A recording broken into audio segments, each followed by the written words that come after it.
Hi, everyone, and welcome to CE Institute. My name is Selena Belisle, and I am the founder and one of the board approved CE providers here, where we teach cupping and cupping massage.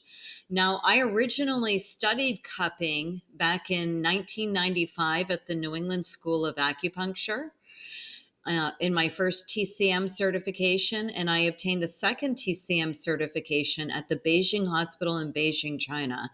So I have been practicing cupping for over a quarter of a century now, and I love it. I think it's really effective. In fact, I'm published in the subject, Orthopedic Cupping Massage, a distinct form of body work. I listed 10 key identifiers of how to apply cupping as an orthopedic body work or massage. Okay, and that's here at massagemag.com if you want to read the article in full. Today, I just want to show you how to wash cups. We get a lot of students asking about washing the cups, and then sometimes after we complete in-person class, the cups are sticky. They weren't thoroughly washed, and it's pretty simple to wash the cups. I usually wash them by hand with a grease cutting detergent like Dawn or anything to wash pots and pans that are soiled grease. That's great to wash the cups, but they do need to be individually washed. So I'm going to show you right now me washing cups after I finished a cupping massage, a full body. It was actually a full body myofascial decompression. So you'll see me with the cups in a towel. That's the transfer towel that we use during cupping service. If you're interested in learning cupping, you can certainly sign up for class with us. We're at ceinstitute.com. We have a lot of cupping offerings. I'm only showing a couple right now, but we have this advanced myofascial cupping, which is a really cool class where not only are we doing the myofascial decompression, there's a lot of research coming up with using cups to relieve myofascial adhesions. But we're also giving you 6 CE hours of myofascial education, what fascia is and how to stretch it and where it moves and how tendrils slide along each other, so that when you're cupping and performing all the different techniques that we use in our advanced cupping, which is the orthopedic cupping, you can really get a huge myofascial release out of it. And we do a full body routine too. So without further ado, let me show you how we're washing the cups here at the school. And hopefully this will help if you want to see a visual of your instructor washing cups. Enjoy.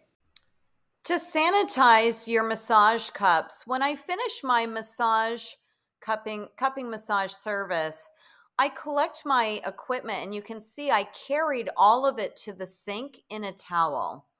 Okay, so rather than dropping cups everywhere, I've collected them usually in a hand towel. And I usually use the same hand towel to dry off the client's oil on their skin during cupping massage. And then have a dual use for that towel. I'm going to put all the equipment, the pump, the cups themselves, if I'm using a pup cup style plastic cup, and carry that over to the sink. You can also see that I've carried over the oil bottle because I'm going to wash the oil bottle as well. Now I have some dish detergent. This is grease cutting dish detergent, which is especially effective during sanitizing massage equipment, because usually we do have oils that we need to remove from product, and regular soap and water might not be very effective with trying to remove oil. Okay. Because this is an aerosol, I should probably be wearing a mask, because you're going to inhale some of that chemical that's being sprayed on to the cups. And of course, the oil that you're using with your cups, if it's lipid free, that can help prevent dryer fires when you are using specialty massage equipment.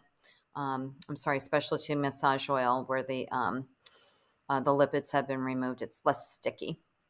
Okay, now you saw that I just opened up the actual pump for the massage cup. There's bacteria and harmful agents that can harbor in crevices, cooks, and crannies. I mean, it's microscopic, and it crawls, it moves, it travels.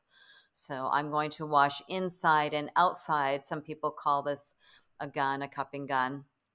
It's a pump. You can also remove that green tip as well. I left it on. I might remove the green tip after like a few services. I might not do it after every service. Remember, the practice is to lower the number of germs. We're not trying to sterilize here. Now, when I'm practicing cupping massage, I wash each cup that's contacted the client individually. There's no such thing as, using the same cups over and over again without sanitizing in between. And I just wash the oil bottle as well.